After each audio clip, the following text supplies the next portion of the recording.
Hey guys, welcome to another 9 to 5 dividend investing video. I am Mike, and in today's video we're going to be discussing what the debt to equity ratio is and what a current ratio is. Now I know I talk about it all the time on my videos. I talk about the debt to equity of this company, the current ratio of this company, as well as other metrics.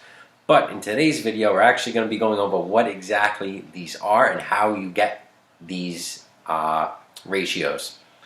So with that said, guys, I am not a licensed professional. If you need help investing in the stock market, please seek a licensed professional. So let's get into it.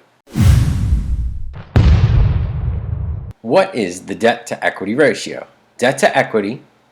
The debt to equity ratio is calculated by dividing a company's total liabilities by its shareholder equity.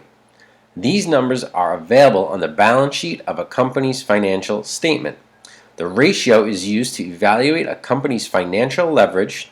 The debt to equity ratio is an important metric used in corporate finance. It is a measure of the degree to which a company is financing its operations through debt versus wholly owned funds. More specifically, it reflects the ability of shareholder equity to cover all outstanding debts in the event of a business downturn. So here we have Apple's balance sheet, their quarterly balance sheet.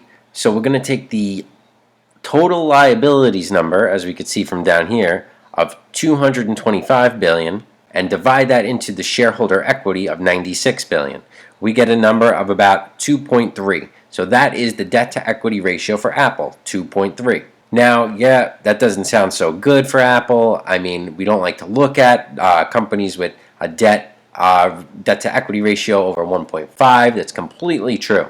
But a lot of investors will modify the debt to equity ratio to focus on the long-term debt only, because of the risk of the long-term liabilities are different than for short-term liabilities and short-term debt. So what we like to do is take the long-term debt, divide that by the shareholder equity, and we get a more number that we like better out of a 0.88. So key takeaways, guys. The debt to equity ratio compares a company's total liabilities to its shareholder equity. Debt to equity ratio is difficult to compare across industry groups, where ideal amounts of debt will vary, like sectors like Delta and Southwest Airlines, Delta ticker symbol DEL, and Southwest LUV, usually have more debt on hand, so it's hard to compare with the debt to equity ratio.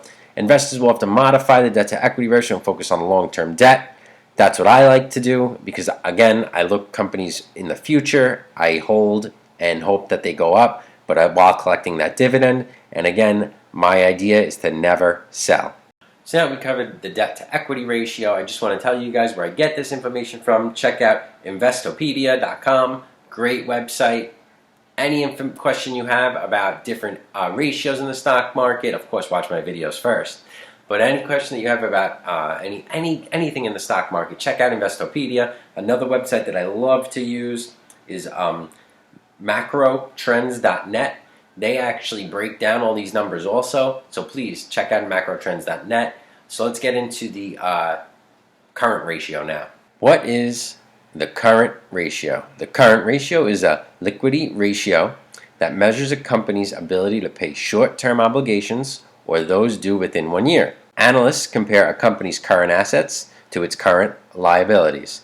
So as we can see below, you have the current ratio, which equals current assets divided by current liabilities. So again, we're going to look at Apple's balance sheet, the quarter ending June 30th, 2019.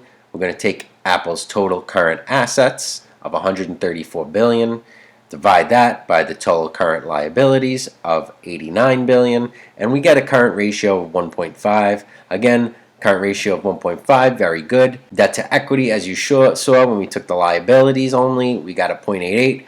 Great investment, in my opinion, for Apple, for me. That's why it's in my portfolio and will be in my portfolio for the long term. And of course, I will be buying on dips. So let's get to the key takeaways for the current ratio. So key takeaways, guys, the current ratio compares all of a company's current assets to its current liabilities. These are usually defined as assets that are cash or will be turned into cash in a year or less, and liabilities that will be paid in a year or less. Weakness of a current ratio include difficulty of comparing the measure across industry groups, overgeneralization of the company's of the specific asset and liability balances and lack of trending information. So now we know what the current ratio is and what the debt to equity ratio is. We could use these ratios to do our own research. And for, like, we gave an example, Apple, and how we got Apple's current ratio and debt to equity ratio. So plug these into your own stocks, see what you like, see what you dislike, and always remember to comment down below if I could do more videos on other ratios that I look at and explain them further. Again, comment down below if that's what you'd like to see. Give me a like, subscribe. I really appreciate the subscribers. With that said, guys, I am not a licensed professional. If you need help investing in the stock market, please seek a licensed professional. I am only showing you my journey in the stock market. So guys, always remember, dividend invest.